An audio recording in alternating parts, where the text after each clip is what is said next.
When they get their problem, that's the biggest problems ever happened in this world. Yeah. Amen. Did you know the Bible said there's no new thing under the heavens, under the sun? You know that it said that time and chance happeneth to all? You know that's what the Bible said?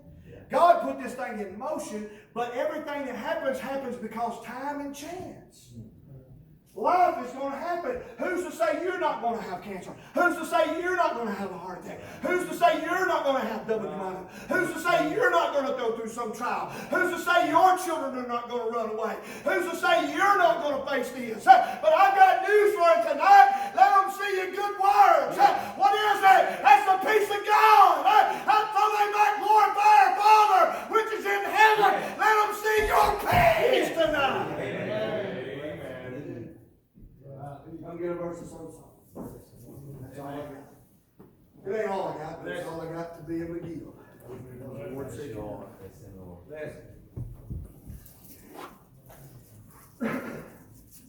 peace. Old Simeon had been living a long time, going to the temple every worship day. One day he went in, and a little maiden showed up with a baby. And old Simeon looked upon that child and began to rejoice. He said, whoa.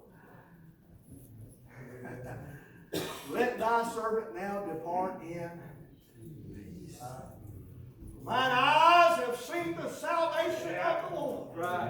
The consolation of Israel. This child was born for the falling and rising again of many in Israel.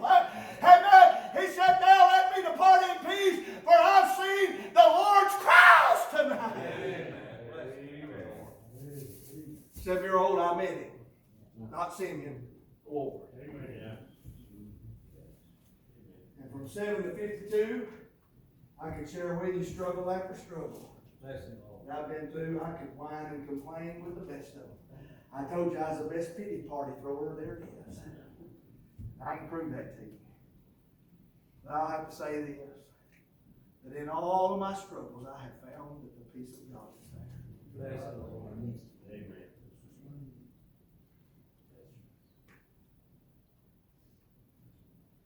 The Lord told me I was leaving my first church.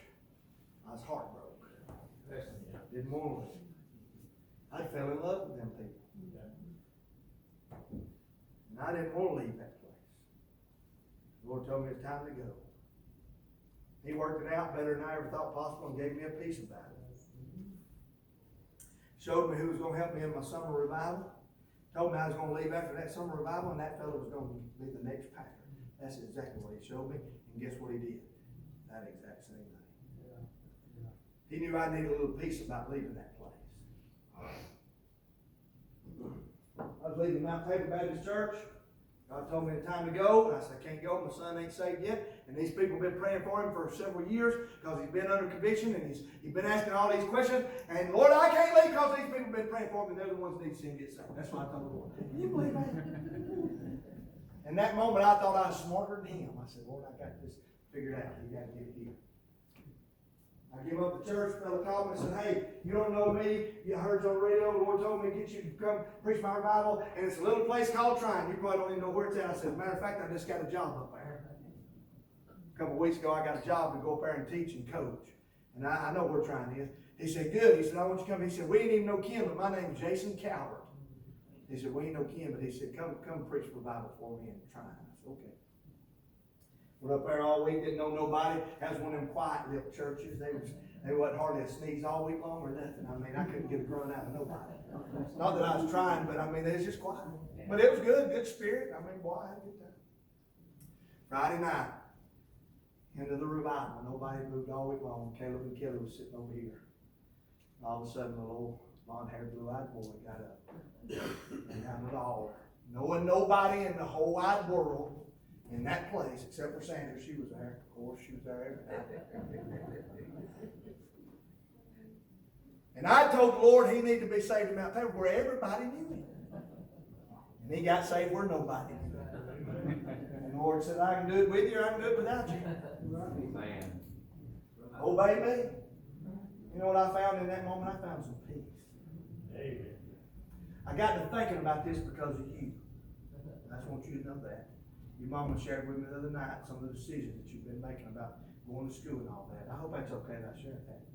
And the Lord really got impressed with me, and I want you to know you can make a difference. You can make a difference. You stay true to God. That's right.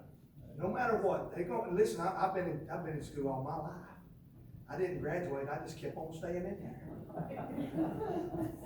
I've been teaching, be 30 years next year. I've been in school my whole life. 30 plus, 12, plus one, so that's 43 years I've been in school out of 52. You'd think I'd learn something. I watch these kids and I watch the influence. And so many of them have the wrong influence. So many of them have the wrong influence. Hey, listen, I'm going to say it again. Miley is one of my former students. I was preaching third revival last week, and they come be with me this week. That I taught her, and she still would hear me preach. That's something. Anyway, I told them this, and I tell all my kids this. I said, there ain't, and Brother Raymond Cooks wanted to give me this thought, so I stole it from him. There ain't nothing wrong with living right. Amen. There ain't nothing wrong with living right.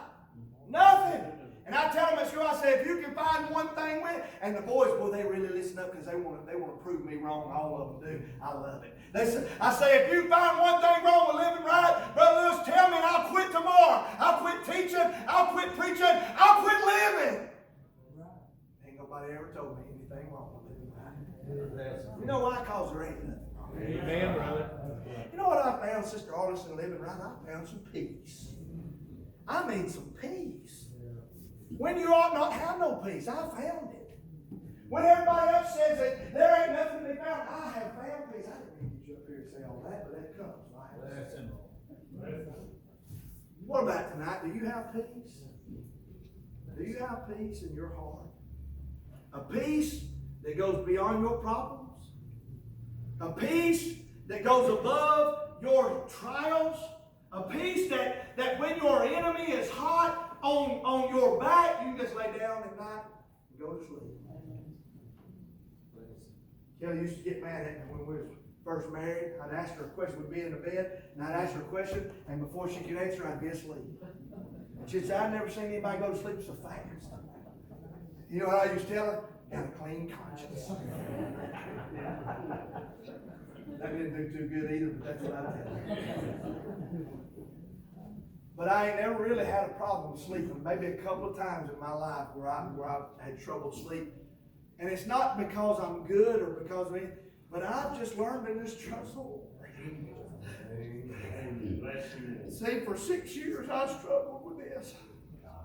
My papa was a preacher, my great-granddad was a preacher, my uncle was a preacher, my brother-in-law was a preacher, and I said, Lord, it ain't me. It is not me. So I'm not going to do it. I did some awful things. And I said, nobody wants to hear me. You don't understand what I've been through, Lord. He tell me again. But that day I finally told him I had some peace. I may not be some people's favorite, but I'm telling you, I enjoy trying. There's a peace I get from preaching the Word of God. And I don't find it anything else. And I felt like if I didn't do it that last night with Brother Gary Hibberts, me and him left alone at Camp Burner up there, I felt like if I didn't tell him that God was going to push me through the concrete floor of that building, I thought he was going to kill me right there. And I said, don't kill me, I'll do whatever you want me to do. And I've had a peace about it ever since. What about tonight? Do you got peace in your heart? If you don't, boy, you have it. You have it. Maybe you're struggling with it. Maybe you're struggling with it. I'm telling you, let them see your peace. Let them see your good works. That's what your good works are. It's not anything that you've done, not any ability you've got, but it's the peace of God that you have in spite of your troubles. That's the good works they need to see. Brother David Baker, she mentioned Brother David. You just got to give me a second. This is all coming to me. I thought I was. Brother David wasn't one of them kind of preachers that got way up here. I never saw him, but maybe a couple of times really get excited. He was always just he liked to say he was kind of like one of them, I forget what he called them, one pop engine John Deere tractors or whatever. I forget, that may not be what he called. But anyway, he said once you get them going, they just chip. That's the way Brother David was. He just solid. Yes, he was. I said I ain't never seen him get way up high, but I also ain't never seen him get way down low. I hadn't. The whole time I was around him. He just seemed steady. Now I'm emotional. I get up and down. I can't help it. That's just me. We're different. But boy, I yearn for that steadiness of those great men of God. And I encourage you, young people, middle-aged, old, hey, listen, this is what we need. We need them to see our good works.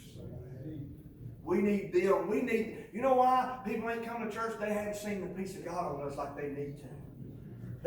All they see is us complaining and whimpering and everything's wrong and nothing's going right. Hey, they need to see us smiling and saying, God's in control of it, and I'm